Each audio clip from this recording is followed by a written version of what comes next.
వర్షం పడుతుందా పడతలేదా అర్థమవుతలేదు కానీ పడుతుంది. ఈ రోజు 2 ఇంపార్టెంట్ కాలేజ్లో ప్రెజెంటేషన్ ఉంది. ఇప్పటికే 2 సార్లు పోస్ట్పోన్ కూడా అయింది వర్షం కారణం. మనం ఖాళీగా ఉన్నప్పుడు వర్షం పడితే ఎంజాయ్ చేస్తాం, అదే పని ఉన్నప్పుడు పడితే చిరాకు పడతాం. అంటే ఇక్కడ మారేది వర్షం కాదు, మారేది మన సిచ్యువేషన్, ఇంకా పర్స్పెక్టివ్. జీవితంలో ప్రతి సిచ్యువేషన్ కూడా ఇలాగే ఉంటుంది. అది ప్రాబ్లమా లేదా ఆపర్చునిటీయా అని డిసైడ్ చేసేది మన పర్స్పెక్టివే.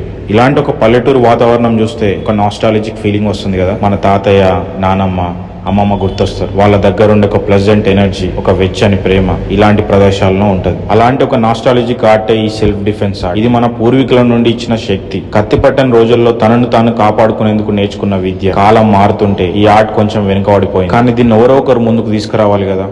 ఆ ఒక్కడిని నేనే తీసుకొస్తా ఇంకా మీ ముందుకి, చాలా పెద్దగా, చాలా గొప్పగా. ప్రతి ఒక్క అమ్మాయి దగ్గరికి తీసుకెళ్తా, ఎందుకంటే ఇది కేవలం ఫైట్ చేయడం కాదు, ఇది భయాన్ని ఓడించడం. లైఫ్ లో కూడా గుర్తుపెట్టుకోండి, జీవితం కష్టంగా ఉండదు, మనం బలంగా మారాలి. ఓడిపోయినప్పుడు, పడిపోయినప్పుడు, నొప్పి వచ్చినప్పుడు మాత్రమే అది అర్థమవుతుంది. అదే అనుభవం, అదే గురువు. జీవితం ఇచ్చే ప్రతి దెబ్బ ఒక పాఠమే. లేచి నిలబడి కొట్లాడి చూడు, నీకు నువ్వే కొత్తగా కనిపిస్తావు.